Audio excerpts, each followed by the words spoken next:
జగిత్యాల జిల్లా యువజన క్రీడా శాఖ ఆధ్వర్యంలో శుక్రవారం జిల్లా స్థాయి యువజన ఉత్సవాలు ఘనంగా నిర్వహించారు. ఈ కార్యక్రమంలో ముఖ్య అతిథులుగా జిల్లా అదనపు కలెక్టర్ రాజగౌడ్, జిల్లా గ్రామీణ అభివృద్ధి అధికారి రఘువరన్ ముఖ్య అతిథిగా పాల్గొన్నారు.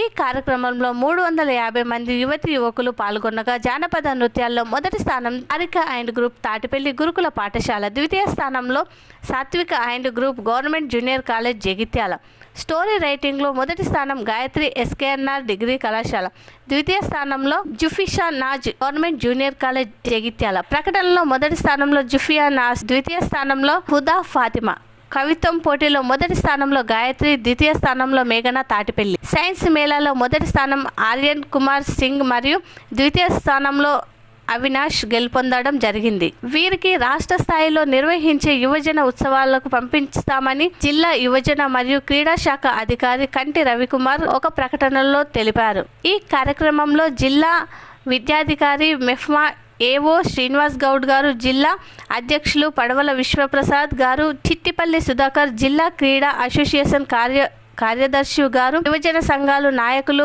బొడ్డు రాజేష్, విజయ్, విక్రమ్ రెడ్డి, కోట మధుసూదన్, సీనియర్ కళాకారులు మరియు తదితరులు పాల్గొన్నారు. మొదట మరియు ద్వితీయ స్థానంలో గెలిచిన వారికి సర్టిఫికెట్లు, బహుమతులు అందజేశారు. ఉపయోగపడే విధంగా అందరూ పాల్గొనాలా. దాని ద్వారా మనకు సబ్జెక్ట్ తెలుస్తుంది. అందులో ఉన్న ఉత్సవాలకు ముందుగా తమ యొక్క నృత్యంతో ఆహుతులను అలాగిస్తారు.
స్థాయి యువజన ఉత్సవాల కార్యక్రమానికి వచ్చి ఉన్న గౌరవ అడిషనల్ కలెక్టర్, ఇలాంటి కార్యక్రమాలు ఎంతో శుభ పరిమాణం, చాలా అరుదుగా జరుగుతాయి.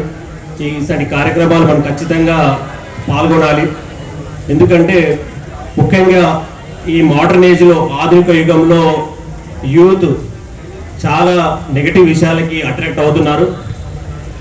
ఇప్పుడు చూడండి, దాదాపు 5-6 మంది వక్తలు మాట్లాడారు. ఎవరు కూడా ఈ స్టేజ్ మీదకి ఫోకస్ చేయట్లేదు. ఇంకా యూత్ అంతా ముచ్చట పెట్టుకుంటా వాటి ఎక్కువ మనకు ఫోకస్ అనేది చాలా తగ్గిపోయింది. పెద్దవాళ్ళు ఏదైనా విషయాలు చెప్తే అది ఖచ్చితంగా విని దాని ఒక మంచిని మనం తీసుకెళ్తేనే మనకున్న లక్ష్యాలన్నీ కూడా మనం చేరుకుంటాం. సో ఇలాంటి కార్యక్రమాలు మనకి ఎందుకు ఉపయోగపడతాయి అంటే,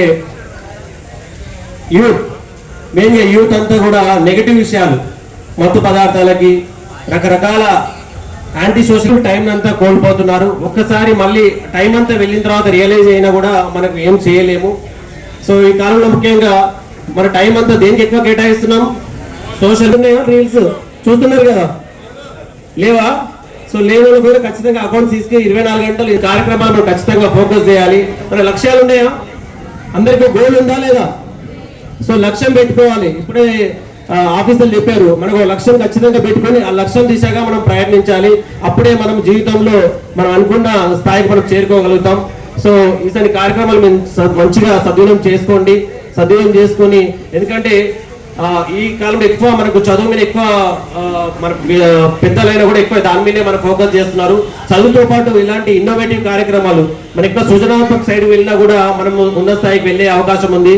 ఇప్పుడు చూసుకుంటే ఇప్పుడు జానపద గేయాలు ఉన్నాయి. జానపద గేయాల్లో సక్సెస్ మీరు అన్ని రెగ్యులర్ గా సాంగ్స్ వింటుంటారు. విన్నారా?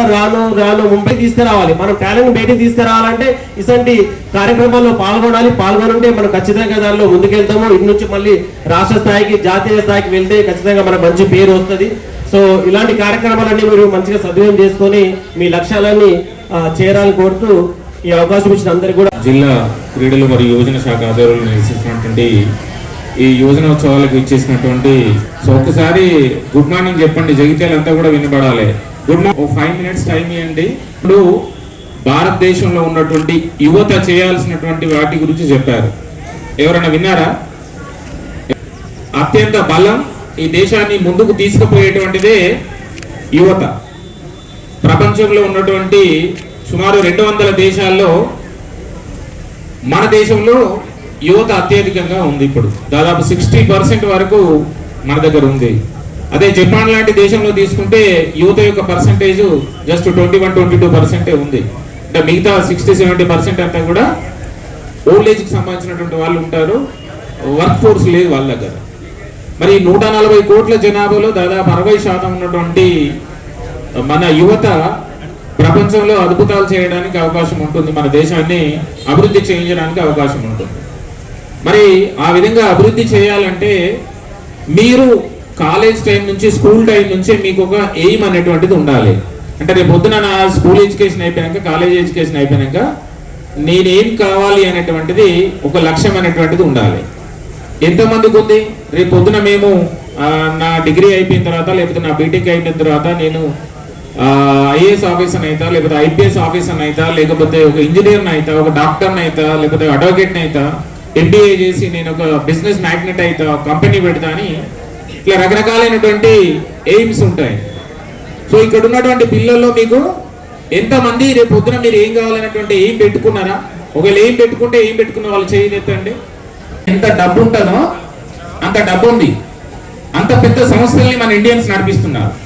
ఇవి రెండే కాకుండా దాదాపు ఒక 30-40 అమెరికాలో ఉన్నటువంటి సంస్థలను కూడా మన భారతీయులు నడిపిస్తున్నారు. మీలాగా మామూలుగా గ్రామీణ ప్రాంతాల్లో చదువుకుని, ప్రభుత్వ పాఠశాలలో, ప్రభుత్వ కాలేజీలో చదువుకొని అమెరికా వెళ్ళి అంత పెద్ద సంస్థల్ని నడిపిస్తున్నారు. విన్నారు కదా మీరు, సుందర్ పిచ్చై, సత్యానాథాల పేరు విన్నారు కదా. సో మరి వాళ్ళకి సాధ్యమైంది, మీకెందుకు సాధ్యం కాదు? వాళ్ళకి శాలరీ ఎంత ఉంటుందో తెలుసా? ఒక్కొక్కరికి ఒక సంవత్సరానికి 1200 నుంచి 1500 కోట్లు ఉంటుంది ఒక్క సంవత్సరానికి. సో మరి అంటే మీరు మంచి స్కిల్ సంపాదించుకుంటే, మంచి ఎయిమ్ పెట్టుకుంటే భారతదేశంతో పాటు ప్రపంచవ్యాప్తంగా అనేక అవకాశాలు ఉన్నాయి. సో ఉన్నటువంటి చదువుతో పాటు సాంస్కృతిక కార్యక్రమాలు నిర్వహణ చేస్తూ మీలో ఉన్నటువంటి సృజనాత్మకతను వెలికి తీయడానికి రాష్ట్ర ప్రభుత్వం తరఫున ఈ కార్యక్రమాలు నిర్వహిస్తుంది. ఇందాక డిఆర్డిఓ గారు చెప్పినట్టుగా సమయం అనేటువంటిది, కాలం అనేటువంటిది చాలా విలువైనటువంటిది. స్టూడెంట్ ఏజ్ లో అనేకమైనటువంటి అంశాలు మిమ్మల్ని అట్రాక్ట్ చేసి మీ టైంని వేస్ట్ చేస్తాయి. సో ఈ వయసులో మీరు మీ సమయాన్ని సరిగ్గా సద్వినియోగం చేసుకుంటే మీ లక్ష్యం వైపు మీరు మిగతా రాబోయే 40 సంవత్సరాల జీవితం ఏదైతుందో అది హ్యాపీగా బతుకుతారు. లేకపోతే 20-22 సంవత్సరాల వయసులో మీరు మీ సమయాన్ని వేస్ట్ చేసుకుంటే మిగతా 40 సంవత్సరాలు కష్టపడాల్సి వస్తుంది కుటుంబంతో. సో చాయిస్ అనేటువంటిది మీ చేతిలోనే ఉంటుంది. 20 సంవత్సరాలు కష్టపడి చదువుకొని మంచి కెరీర్ తెచ్చుకుందామా, లేదా 20 సంవత్సరాలు ఇష్టం వచ్చినట్టుగా మనం బిహేవ్ చేసి మిగతా రెస్ట్ ఆఫ్ ద 40-50 సంవత్సరాలు కష్టపడదాం అన్నటువంటిది చాయిస్ మీ చేతిలోనే ఉంటుంది. కాబట్టి ఇక్కడ వచ్చిన వాళ్ళందరూ కూడా మీ మంచి లక్ష్యం పెట్టుకొని మంచి కష్టపడి చదివి మీ గోల్ సాధించి సక్సెస్ఫుల్ గా మిగతా లైఫ్ లీడ్ చేస్తారని ఆశిస్తూ ఈ అవకాశం ఇచ్చినందుకు మీ అందరికీ కూడా ధన్యవాదాలు తెలియజేస్తున్నాను. Thank you.